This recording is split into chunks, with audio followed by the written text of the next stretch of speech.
Oi, meus queridos, boa tarde de sexta-feira. Estamos aqui de novo, é a 21ª semana. Estamos no capítulo 7, versículo 13. Estamos falando sobre Estevão,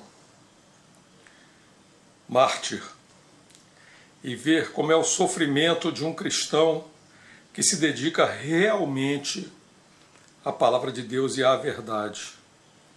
Nós estamos vendo pessoas que atualmente estão se dedicando a defender a verdade, o que estão passando, os problemas que estão enfrentando, tal a avalanche de gente ruim, de espíritos ruins, malignos, que graçam por aí. Quanto mais quando se defende o Evangelho do nosso Senhor Jesus Cristo, que é loucura para os homens, não é? Muito bem. Então nós estávamos lendo que Estevão estava diante do Sinédrio, dos maiorais, dos julgadores dele, né? Da CPI dele ali, falando sobre os antepassados dele, judeus, porque eu já falei que essa fase aqui é o Evangelho levado aos judeus que estavam em Jerusalém, principalmente, tendo Pedro como o apóstolo que estava levando esse grupo junto com ele, levando à frente. Então ele estava falando que José foi vendido ao Egito, etc., que houve uma grande fome e que finalmente, na segunda vez... Bom, vamos ver um versículo antes, do 12, que nós já lemos. Mais tarde, quando Jacó, pai de José, ouviu dizer que no Egito havia trigo, porque estava havendo uma grande fome, vocês devem conhecer a história de José no Egito, que interpretou os sonhos do faraó, e foi colocado como administrador, e guardou comida durante 7 anos. Então lá havia comida mais em lugar nenhum. Mandou pela primeira vez os nossos antepassados até lá, ou seja, os filhos dele, que eram os pais das tribos de Israel, né? Na segunda vez, José disse aos seus irmãos quem ele era, se revelou. Na primeira vez não, mas na segunda ele se revelou. E Faraó ficou sabendo da família de José. Versículo 14 agora. Então José mandou buscar Jacó, o seu pai. Jacó é Israel, e toda a sua família para irem para o Egito. Eram 75 pessoas ao todo, que deram origem ao povo judeu. E Jacó foi para o Egito, e ali ele e os nossos antepassados morreram. Depois trouxeram os corpos deles para Siquém e os puseram no túmulo que Abraão tinha comprado por um certo preço dos descendentes de Emor. Quando estava chegando o tempo de Deus cumprir a promessa que havia feito com o juramento a Abraão de que os descendentes dele iriam ser mais numerosos que os grãos de areia, o nosso povo tinha aumentado muito no Egito, mas estavam no Egito. E então um rei, que não sabia nada a respeito de José, começou a governar o Egito. Entrou um rei diferente, estranho, lá na frente já. Eles ficaram 400 anos no Egito, conforme o Senhor Deus tinha dito que ia acontecer. E o que o Senhor Deus diz acontece.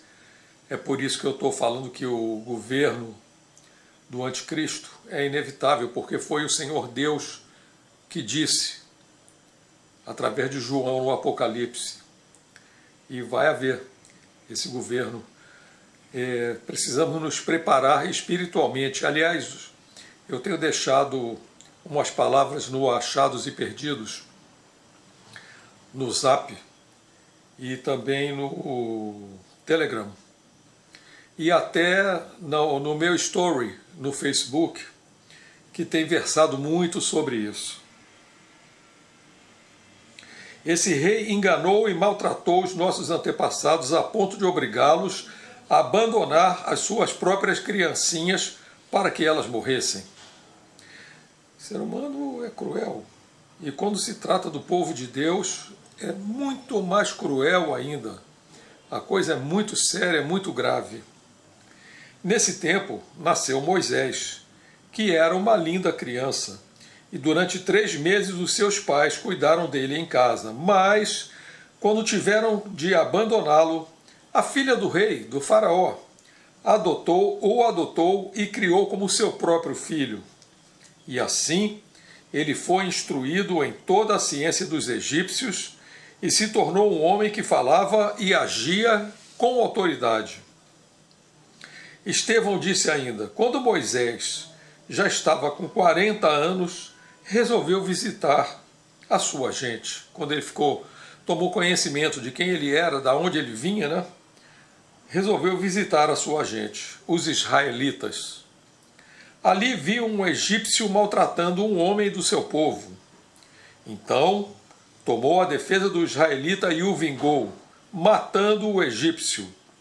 Moisés pensava que os israelitas sabiam que Deus ia libertá-los por meio dele, mas eles não entenderam. No dia seguinte, Moisés viu 2 israelitas brigando e, querendo apartar a briga, disse: homens, escutem, vocês são irmãos. Homens, cristãos, escutem, vocês são irmãos. Por que estão brigando? Por que estão brigando?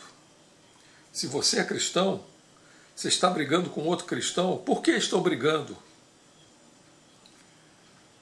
Mas aquele que estava maltratando o outro empurrou Moisés para um lado e disse: por acaso alguém pôs você como nosso chefe ou juiz? Você está querendo me matar como matou ontem o egípcio? Quando Moisés ouviu isso, fugiu do Egito e foi morar na terra de Midian. E ali nasceram 2 filhos dele, filhos de Zípora. Zípora era etíope, era negra, e os filhos de Moisés eram mestiços de branco com etíope, né? Eles eram mulatos. 40 anos mais tarde, veja bem, a essa altura ele já tinha 80 anos, veja bem.